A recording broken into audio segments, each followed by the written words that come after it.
Okay, folks, here's a quick review of the Luke Skywalker figure that was produced by Hasbro for the Star Wars The Black Series line of 6-inch scale figures. I picked this up through the Toys R Us website for $11.99, thanks to a buy one, get one 40% off online-only special for these figures that ran in the early part of September 2013. Okay, my first impressions of this figure were very positive when I first got him out of his packaging.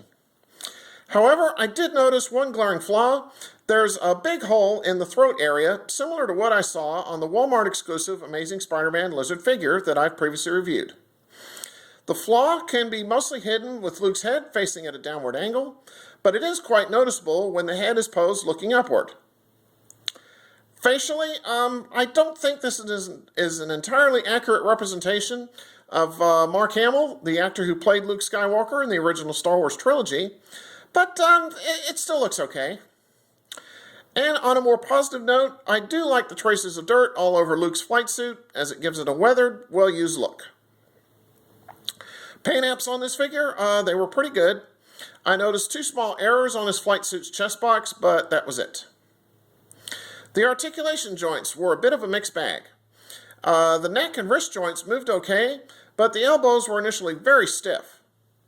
The mid-torso, hip, and knee joints were also stiff, but they are beginning to free up with repeated movements.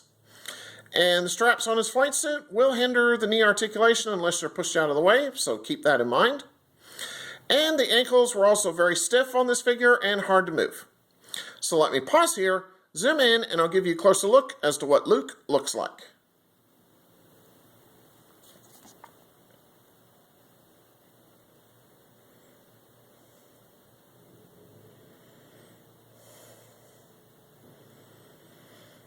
Okay.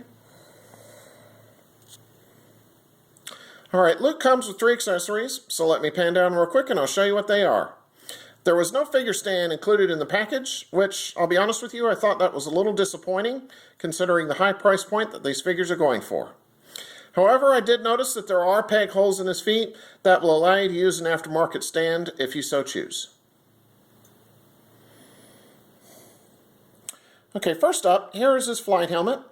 And this fits very snugly onto Luke's head, and it has nice detailing on it, as you can see.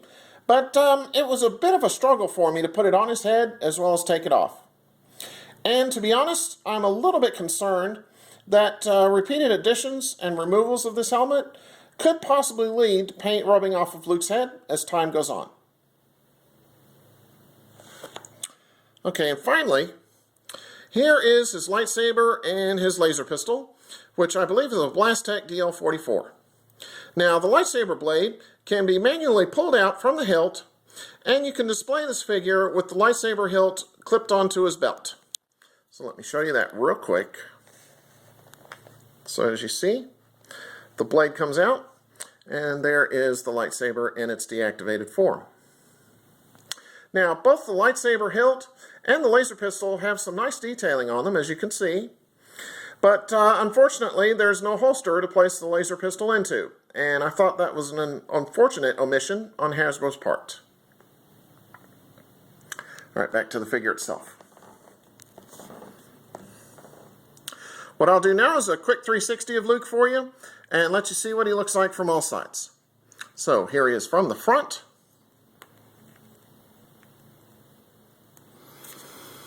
Here he is from the left.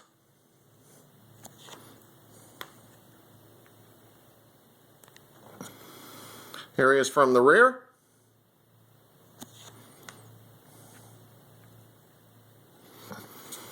The right-hand side.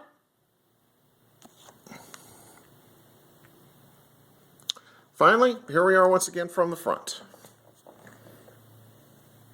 So overall, I like this figure. It comes with good accessories, and I think it looks good, and it has good articulation. And I'll be honest with you, that will allow you to get many different poses out of this figure. Now, the flaw in the throat area is really distracting, but I don't know if that's a problem on just my figure, or if all these Luke Skywalker figures had that flaw. So, therefore, I'm going to give this Luke Skywalker figure, gosh, how do I put this? I'm going to give it a good bordering on great recommendation. There's a lot of good things that are going on with this figure, and I think it's a good addition to your Star Wars figure collection. So if you see him in stores, go ahead and pick him up, but just keep in mind the issues with that helmet. All right, so on that note, take care and stay tuned for my next review. Have a good one.